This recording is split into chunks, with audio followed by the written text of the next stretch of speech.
Welcome to the deep dive. Today, we're jumping into something that, well, it seems like it's always top of mind for a lot of you. Real estate, Hmm. specifically the Indian market. It's incredibly dynamic right now. It really is. And making smart investment choices, well, it's never been more important, has it? So the big question we're tackling today is, where should you invest in Indian real estate in 2025? That's the million-dollar question, isn't it? Or maybe the multi-lakh question Yeah. here. Because with markets shifting, policies changing, people moving around, picking the right city is just critical. Right. So think of this deep dive as your shortcut. We're boiling down the key factors, pinpointing the best opportunities, whether you're just starting out or maybe looking to grow your portfolio. And we're basing this on a solid source. The Indian Real Estate Investment Outlook 2025.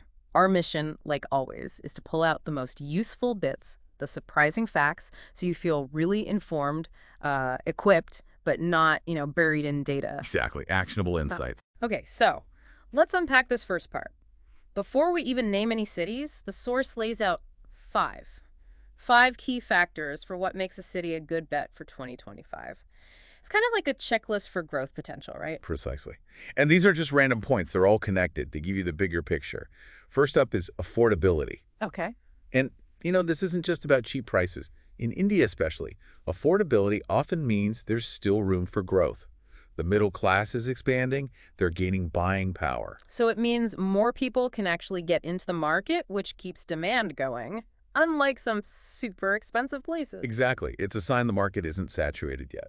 Yeah. Number two, rental yield. Ah, passive income. Everyone loves that.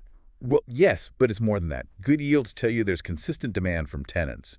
Gives you stability, cash flow, a bit of a buffer if the market fluctuates. Okay, got it. What's next? Job growth, super important. Are companies moving in? Expanding. Right, because jobs bring people. Exactly. More people needing housing. It fuels the whole engine. Right. Then infrastructure and development. We're talking big projects, smart city plans, metro lines expanding. Things you can actually see changing the city. Yes, they boost connectivity, make areas more desirable, and that directly pushes up property values over time. And the last one, livability. This one feels really important, but maybe harder to measure. It can be, but it's crucial. Are people moving there because they actually want to live there, not just park their money? So, quality of life stuff, good schools, parks, safety, maybe even just like a nice vibe. All of that. Hmm. The source really stresses this. People aren't just buying square footage. They're buying into a community, a lifestyle. Good chai nearby definitely helps. That's what creates long-term sustainable demand. Okay, that makes sense. It's the human element. Absolutely. And the key thing is, the cities we're about to get into, they score really well across all these 5 areas according to the source. That's why they stand out for next year. All right, so with those 5 benchmarks in mind, let's get to the ladies. Which places in India are looking like prime investment spots for 2025? The source picks 5, and yeah, some might surprise you. This is where it gets juicy. Yeah, let's dive in. And for each one, we'll connect it back to those criteria, affordability, jobs, infrastructure, etc., and talk about, what it actually means for you as an investor. First on the list, Hyderabad. Still shining bright as an IT hub, lots of big companies expanding there, especially since 2020. And crucially, it seems more affordable compared to, say, Bangalore. Is that its main draw? That affordability edge is definitely there, and it's significant. But Hyderabad's story is also about diversification. IT is huge, yes, but you've also got pharma, biotech growing strong. It makes the economy a bit more robust. Oh, okay. Not a one-trick pony. Right. And the infrastructure development is massive. That outer ring road, the metro expansion, Yeah. they're building capacity for the future. It's not just cosmetic. And rental yields, especially in tech zones like Gachibowli, are attractive. So good passive income potential there. The source mentions Gachibowli, Hitech City, Narsingi as key areas. Yep, those are the hot spots. Average appreciation has been pretty consistent, around 8 to 12% year on year. Solid numbers. Okay, number 2, Ahmedabad. The source calls it the dark horse. Kind of under the radar, but maybe not for much longer.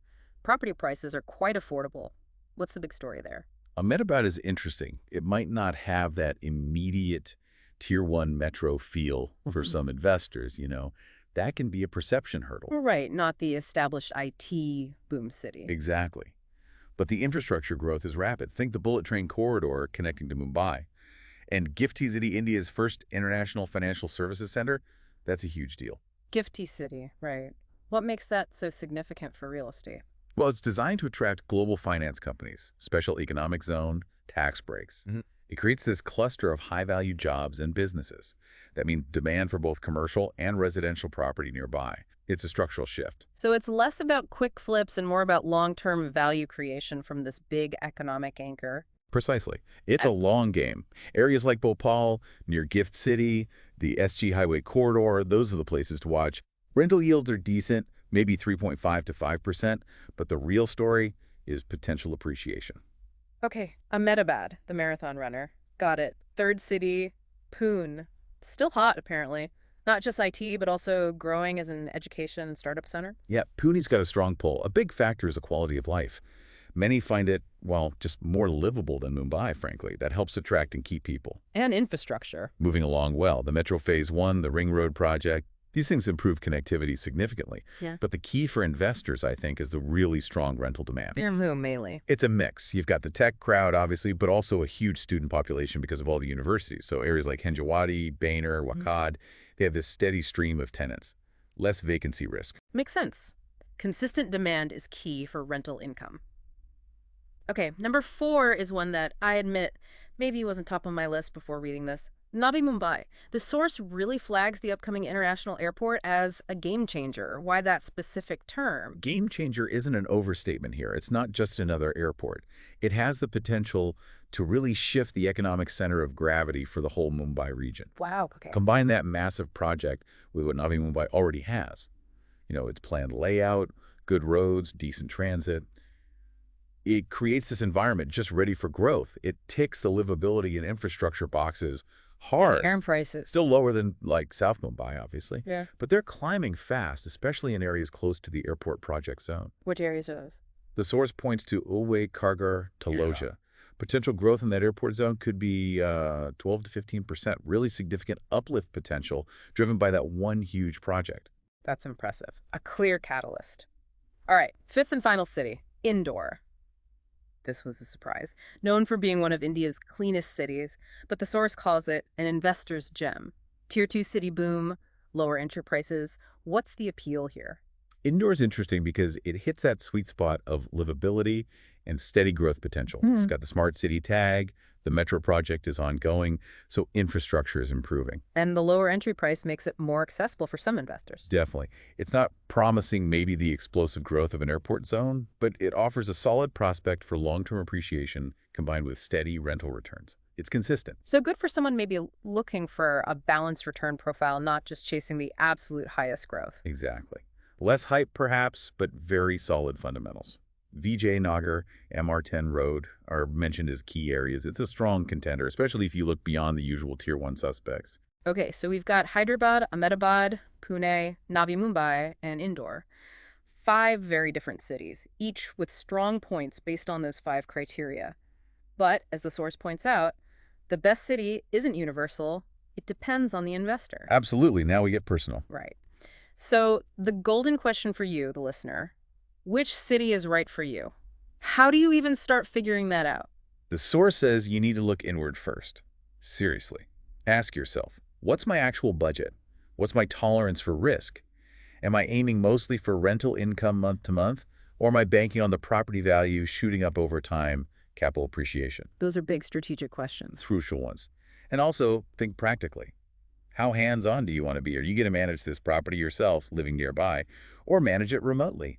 Because managing from afar has its own challenges, might influence which city feels easier. Yeah, good point. And the source gives some practical tips based on that self-assessment, right? It does. Like, if you're new to this, Yeah. maybe start with a city you actually know. Somewhere you understand the neighborhoods, the local vibe, reduces the unknowns. Makes sense. Less overwhelming. Or, if you're maybe more tech-focused yourself, perhaps investing in one of these emerging smart cities feels like a better fit.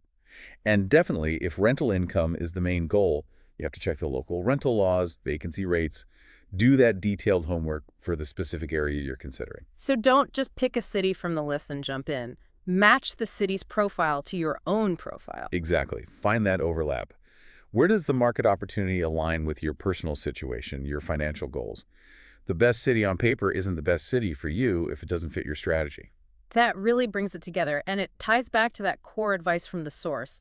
Don't just chase hype, chase data and demand, but also chase what fits you. Couldn't say it better. Be strategic. Well, this has been a pretty deep dive, covering a lot of ground. Hopefully, it gives you a much clearer picture of the Indian real estate landscape looking towards 2025. We've covered the key things to look for in a city and highlighted 5 specific ones with strong potential. Yeah, the real value now is taking these criteria, thinking about those personal questions we just discussed, and using that framework to make informed, uh, empowered choices. It's a market full of opportunities, but strategy is key. So, the final thought to leave you with is this. What does all this mean for you personally? How might hearing about Hyderabad's tech boom, or Ahmedabad's long game, or Navi Mumbai's airport catalyst, how might that shift your own perspective on finding the right real estate opportunity in India? Where does your own story intersect with these market trends? Exactly, something to mull over. We really hope this deep dive helps you weigh your options. Thanks for joining us. Until next time, stay curious and keep exploring.